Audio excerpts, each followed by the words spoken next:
Shalom, saudara yang kasih Tuhan Yesus Kristus.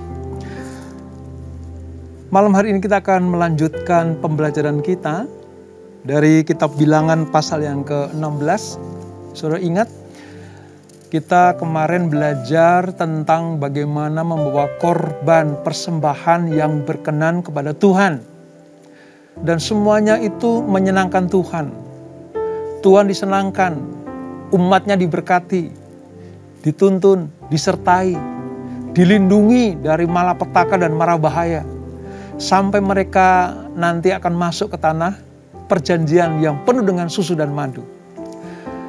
Namun apa yang terjadi pada bangsa Israel, saudara? Sebab kitab Bilangan itu menceritakan bagaimana bangsa Israel itu banyak mengalami kegagalan-kegagalan selama menjalani di padang gurun itu, saudara. Banyak sekali yang menyakiti hati Tuhan, memberontak, ya, bahkan tidak puas dengan apa yang Tuhan berikan. Nah, hari ini kita akan belajar bagaimana ada satu peristiwa tentang pemberontakan dari sebagian mereka yang sudah diselamatkan Tuhan. Dikeluarkan dari Mesir untuk masuk ke tanah perjanjian, tapi di tengah perjalanan mereka memberontak kepada Tuhan, memberontak kepada Musa, kepada Harun yang notabene adalah pilihan Tuhan. Nah, kasus ini jangan sampai terjadi dalam hidup saudara dan saya. Jangan memberontak kepada Allah, jangan memberontak kepada pilihan Tuhan, orang-orang yang dipilih Tuhan. Nah, menghindarinya seperti apa?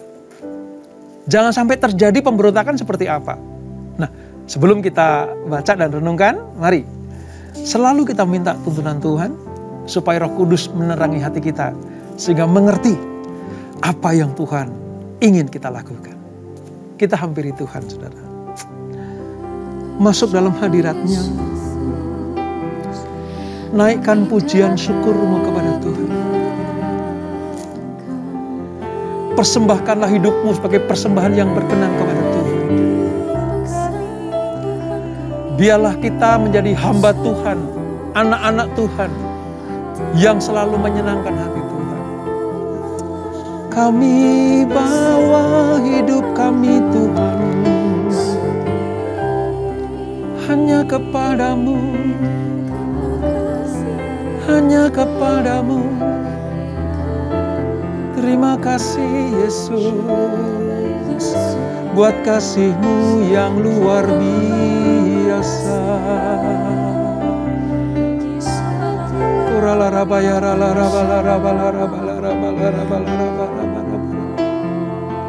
Ini hidup kami ya Tuhan, hanya kepadamu. Ku tak membawa apapun juga saat ku datang ke dunia. Semua kami tinggal, ku tinggal semua pada akhirnya saat ku kembali ke surga. Inilah yang ku punya, hati sebagai hamba yang mau taat dan setia padamu Bapa. Kemanapun ku bawa, hati yang menyembah dalam roh dan kebenaran sampai selamanya. amin Tuhan.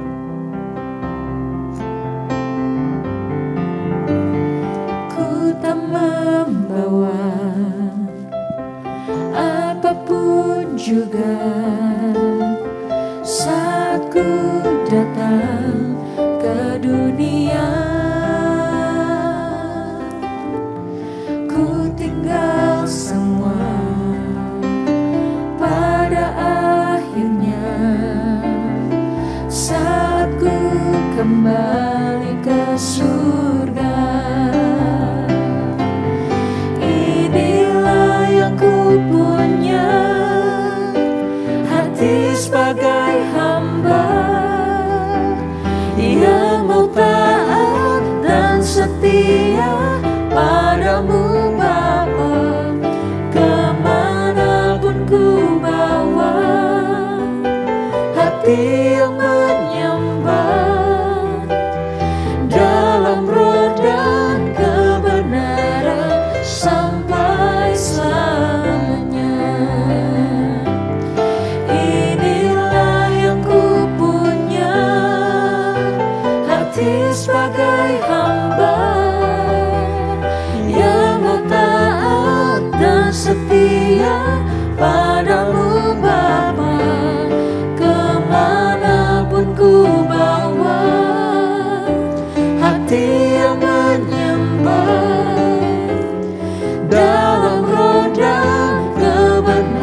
taat dan setia. Yang mau taat dan setia padamu Bapa, kemanapun ku bawa. Hati yang menyembah dalam roh dan kebenaran sampai selamanya.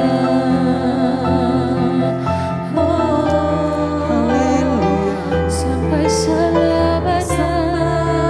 Biar kami menjadi hamba yang setia, taat kepada firman-Mu, setia kepada panggilan kami. Ini yang kami miliki.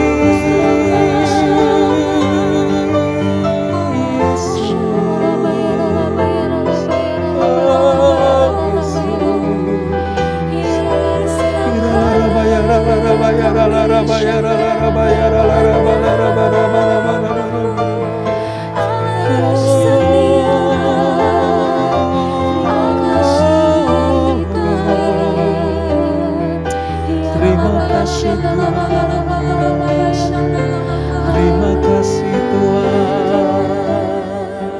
Haleluya, Kaulah Tuhan yang berjanji tak sekalipun Kau ingkari kesetiaan-Mu sungguh terbukti di sepanjang hidupku, untuk selamanya Kami akan setia kepadamu ya ku Tuhan. kan setia melayani, mengasihi-Mu. Tiada Tuhan seperti-Mu, Yesus, Kau Allahku yang setia.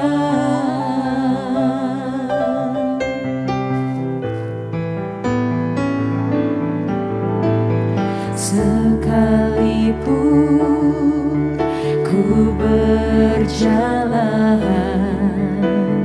dalam lembah gelap, Kami tidak akan pernah takut, namun sebab tangan-Mu tangan-Mu selalu menopang hidupku. walau kami dalam lembah kekelaman, Saat ku dalam ketakutan, Kau selalu Kau ada. hadir di sisiku. Dan firman-Mu yang kami tunggu. Kau berkata, jangan takut, Kau beriku kemenangan. Amin. Kaulah Tuhan yang berjanji tak sekalipun Kau ingkari kesetiaan-Mu sungguh terbukti di sepanjang hidupku, untuk selamanya ku kan setia melayani, mengasihi-Mu. Tiada Tuhan seperti-Mu, Yesus, Kau Allahku yang setia. Kaulah Tuhan yang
janji, tak sekalipun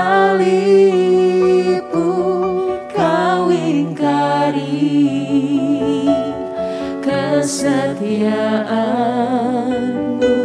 sungguh terbukti di sepanjang hidupku, untuk selamanya ku kan setia melayani, mengasihimu. Tiada Tuhan sepertimu, Yesus, Kau Allahku yang setia. Tiada Tuhan sepertimu, Yesus, Kau Allahku yang setia. Hanya Engkau. Tiada Tuhan sepertimu, Yesus, Kau Allahku yang setia.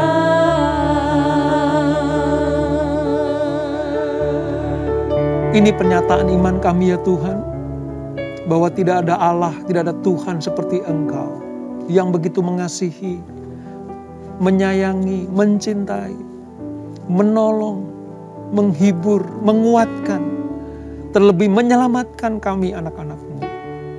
Dan kami percaya, yang diminta Tuhan dari pihak kami cuma satu, jadilah anak-anak Tuhan yang taat dan setia. Jadilah hamba-hamba Tuhan yang setia. Dengan demikian, kita akan mendapatkan bagian-bagian yang Tuhan janjikan itu.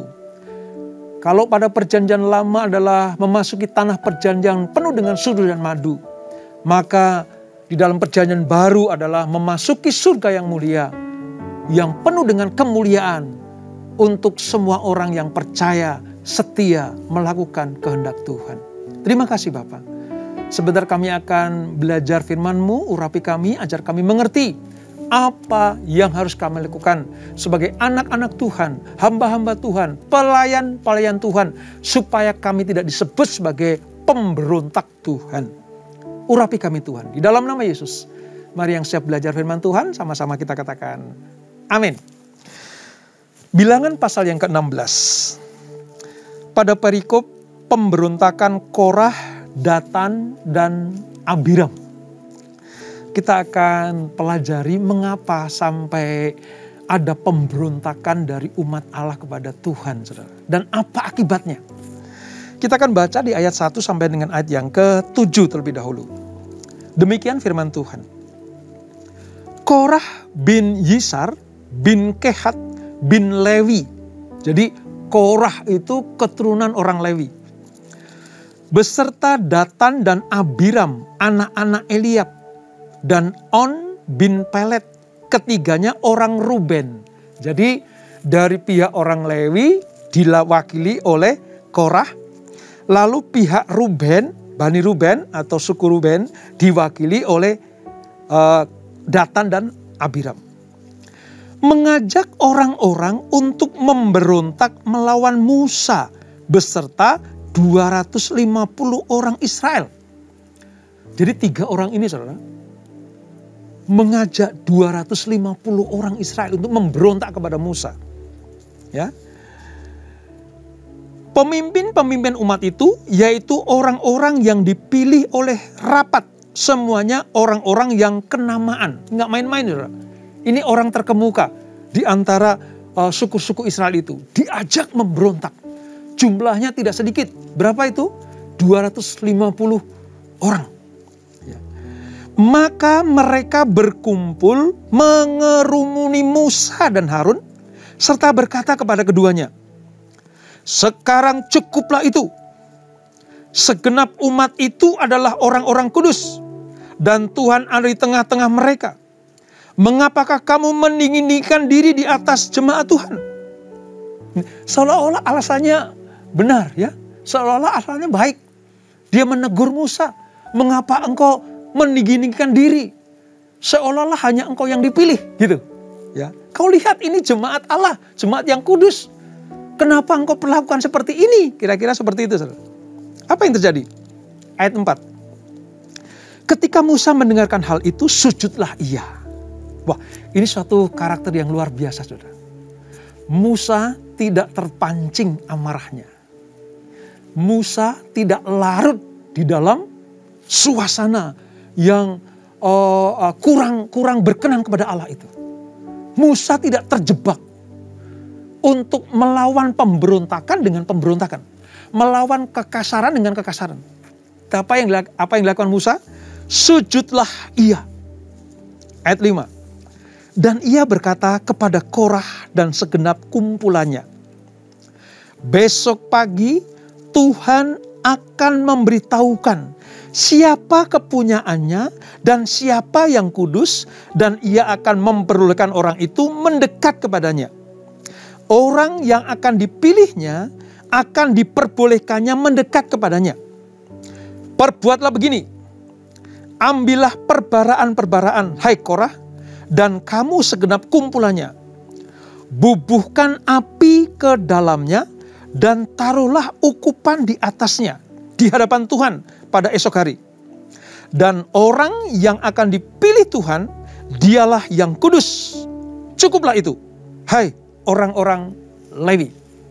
Saudara bisa bayangkan, ya, orang Lewi, ya, yang nanti yang sudah dipilih Tuhan untuk menjadi pemimpin rohani, pemimpin agama, ya, mengelola kemah suci. Tapi mereka juga punya hati yang memberontak, saudara. Wah, ini memang luar biasa. Bangsa Israel ini memang luar biasa, saudara. Dan bukan hanya orang Lewi saja, dia ngajak orang-orang Ruben. Tadi ya, Datan dan Abiram. Gak cukup mereka bertiga. Dia mempengaruhi, ya. Dia gosok-gosok supaya 250 pemuka orang-orang Israel itu memberontak kepada Musa. Tapi kita lihat bagaimana reaksi Musa.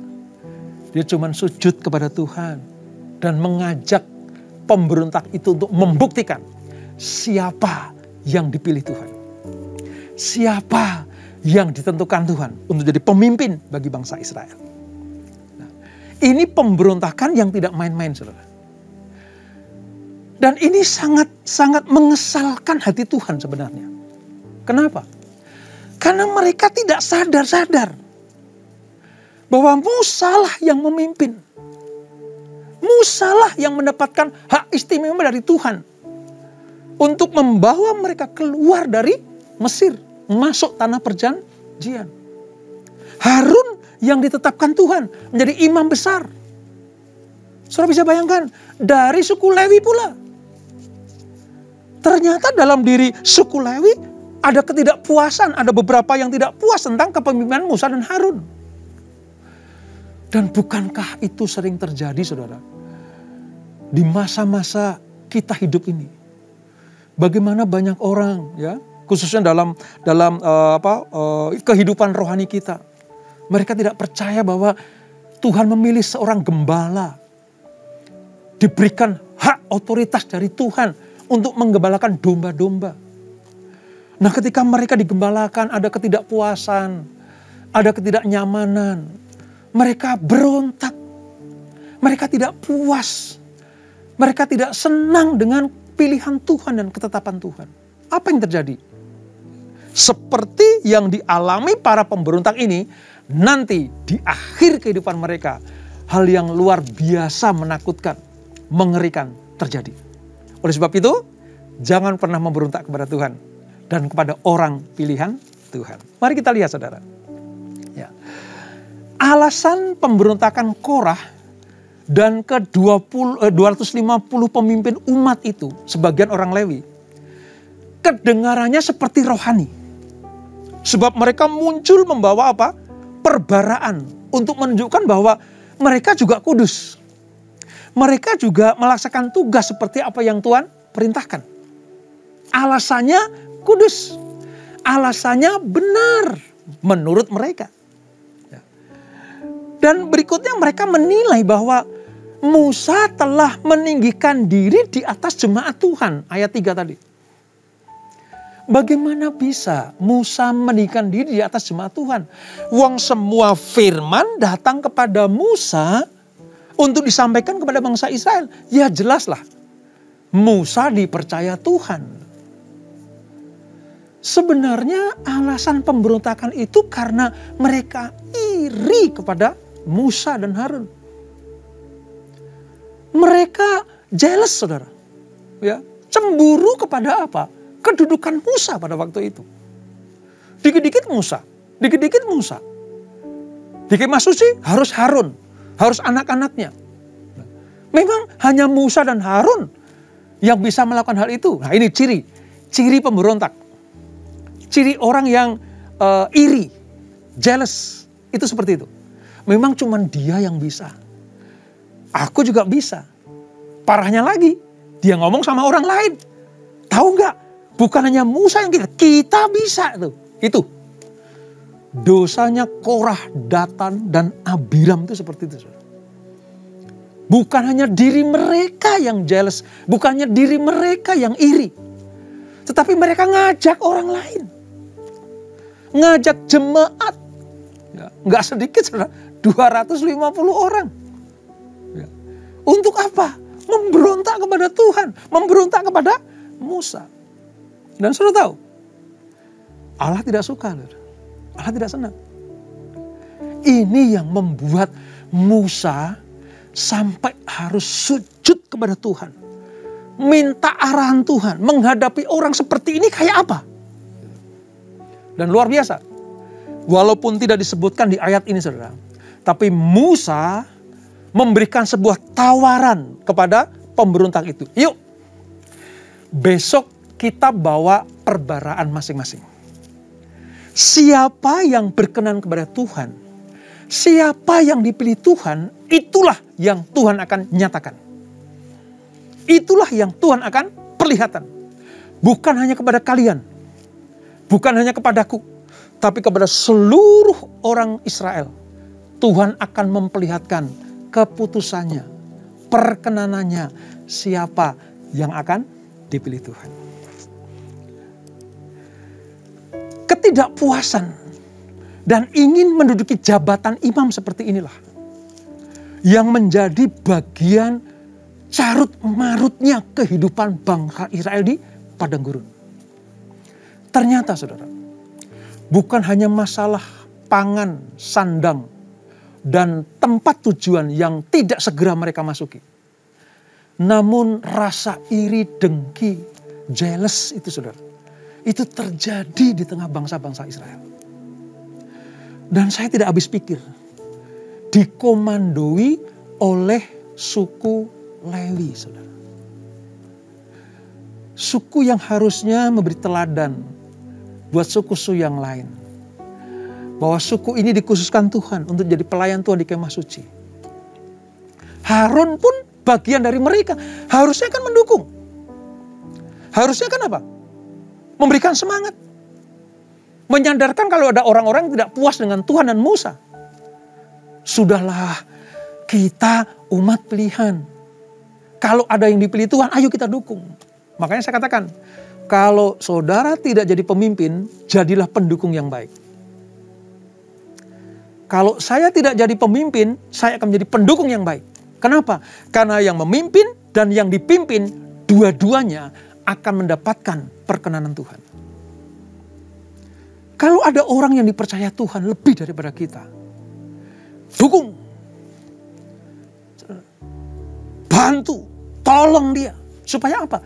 Supaya jemaat Tuhan, supaya orang-orang yang menjadi kumpulan orang-orang percaya ini semuanya dapat perkenanan Tuhan. Dan saudara tahu, gara-gara peristiwa ini perjalanan bangsa Israel terhambat loh, saudara. Gara-gara mereka ini perjalanan bangsa Israel menuju tanah Kanaan atau tanah perjanjian terhambat. Dari sini kita bisa melihat kedengkian, pemberontakan, iri hati yang terjadi dalam kumpulan orang-orang percaya itu akan menghambat perjalanan rohani kita.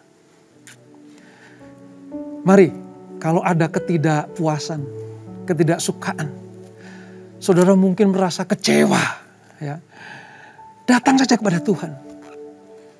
Datang kepada Tuhan.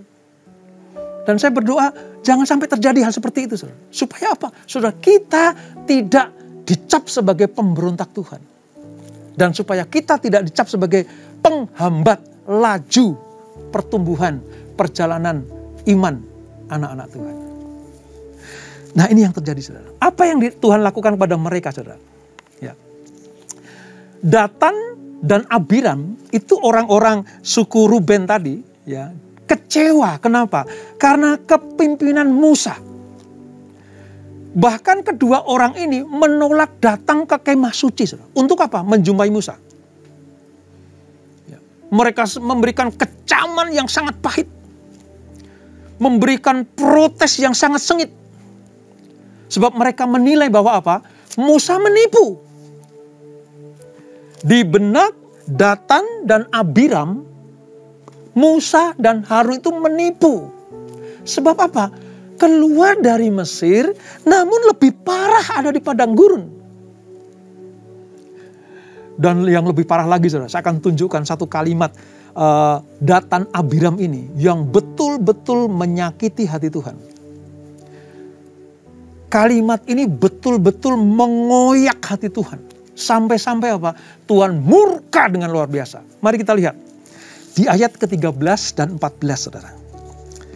Di ayat ke-13 dan 14. Demikian. Belum cukupkah bahwa engkau memimpin kami keluar dari suatu negeri yang berlimpah-limpah susu dan madunya, untuk membiarkan kami mati di padang gurun, sehingga masih juga engkau menjadikan dirimu Tuhan atas kami. Ayat 14. Sungguh engkau tidak membawa kami ke negeri yang berlimpah-limpah susu dan madunya, ataupun memberikan kepada kami ladang-ladang dan kebun-kebun anggur sebagai milik pusaka. Masakan engkau dapat mengelabui mata orang-orang ini? Kami tidak mau datang. Jelas. Datan dan Abiram sudah tidak mau taat lagi kepada perintah Tuhan untuk datang ke kemah suci. Dan yang membuat hati Tuhan sangat kecewa dan marah adalah Datan dan Abiram begini, Musa, di Mesir itu tanah yang penuh dengan susu dan madu. Coba saudara, bayangkan itu. Ini pemberontak ngomong di Mesir penuh dengan susu dan madu. Ayat yang ke-13 tuh. Ini kan mengoyak logika. Bagaimana mungkin Mesir bagi orang Israel itu tanah yang penuh dengan susu dan madu? Wong mereka jadi budak. Mereka teriak-teriak.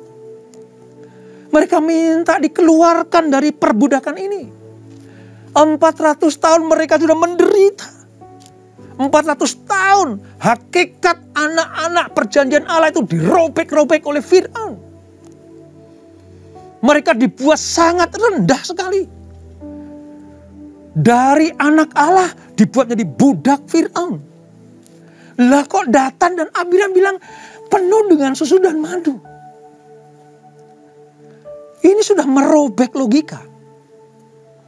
Oleh sebab itu, bukan hanya Musa yang gemes pada mereka.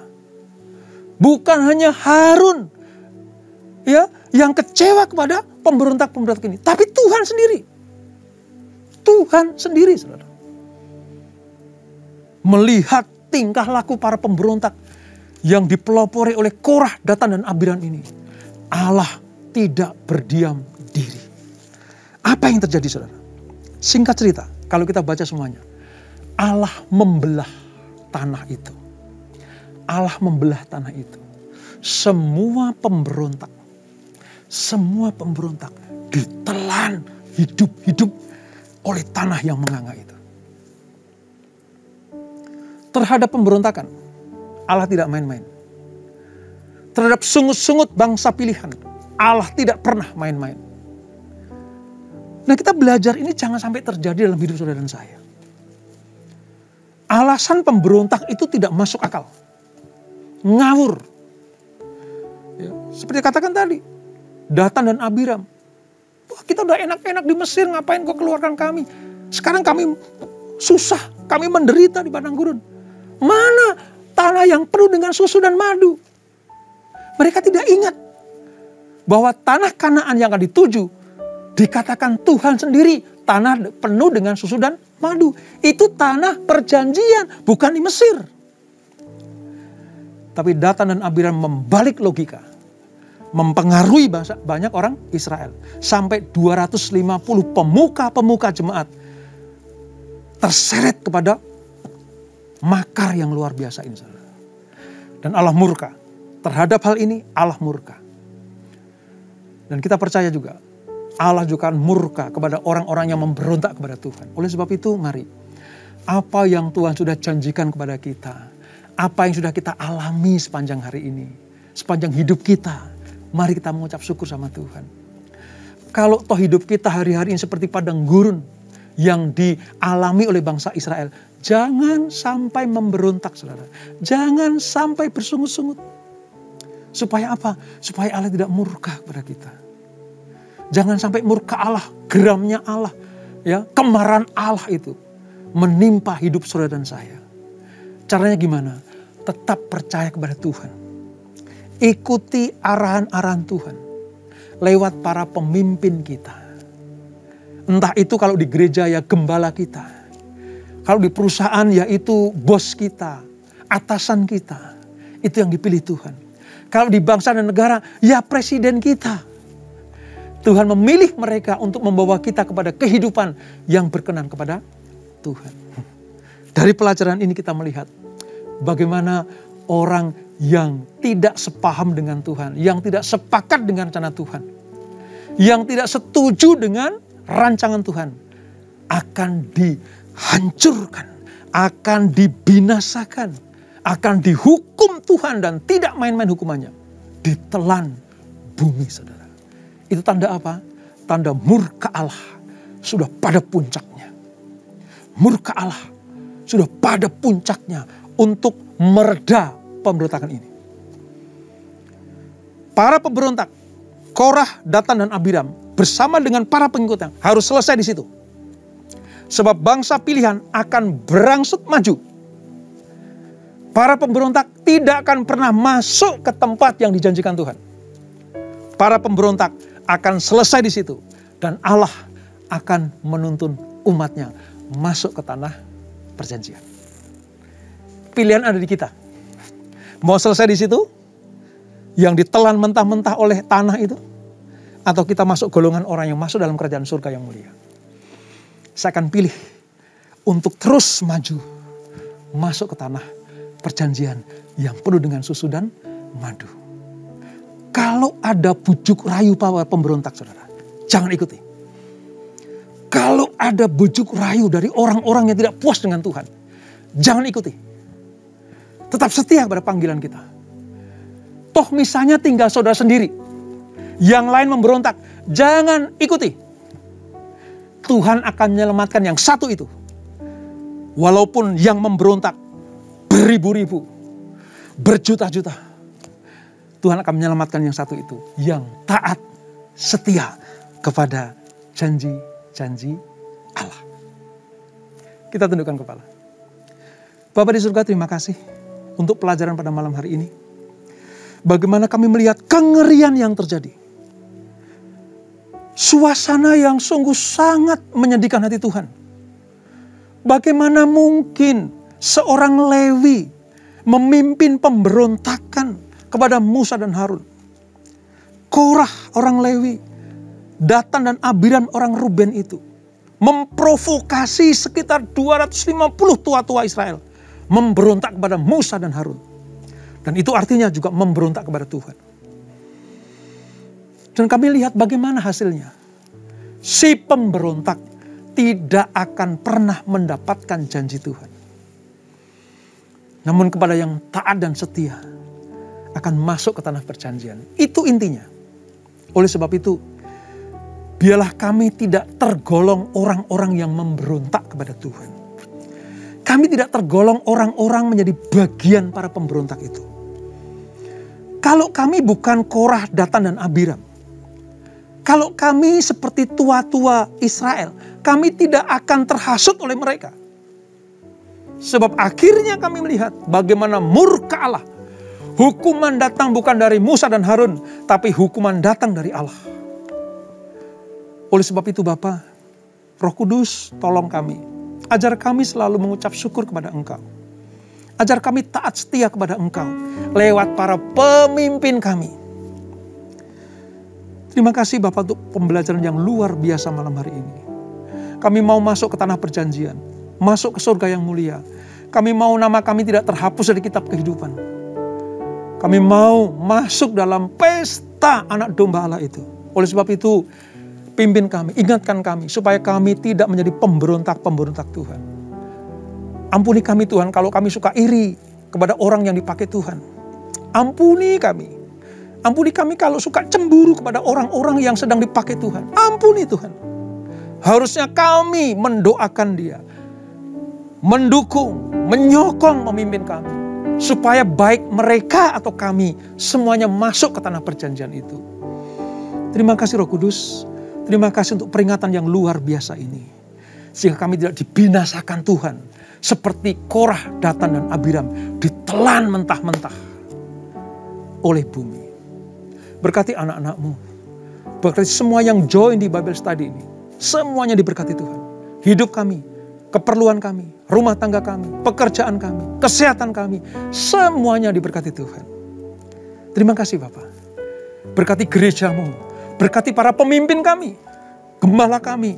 Orang-orang yang membawa kami kepada kemuliaan demi kemuliaan. Lewat tuntunan mereka. Berkati mereka semuanya. Terima kasih Bapak. Sebelum kami berpisah, kami siapkan hati kami terima berkat yang daripadamu. Kekasih-kekasih Kristus arahkan hatimu kepada Tuhan. Terimalah berkat kasih anugerah dari Allah Bapa yang berlimpah-limpah. Di dalam Anak yang tunggal Tuhan Yesus Kristus. Dan persekutuan yang manis dalam Roh Kudus menyertai kita semuanya. Mulai saat ini sampai Maranatha. Tuhan datang kedua kali menjemput kita semuanya. Dibawa masuk dalam perjamuan kawinan domba. Menikmati kemuliaan kekal sampai selama-lamanya. Yang diberkati, sama-sama kita katakan, amin. Tuhan Yesus memberkati.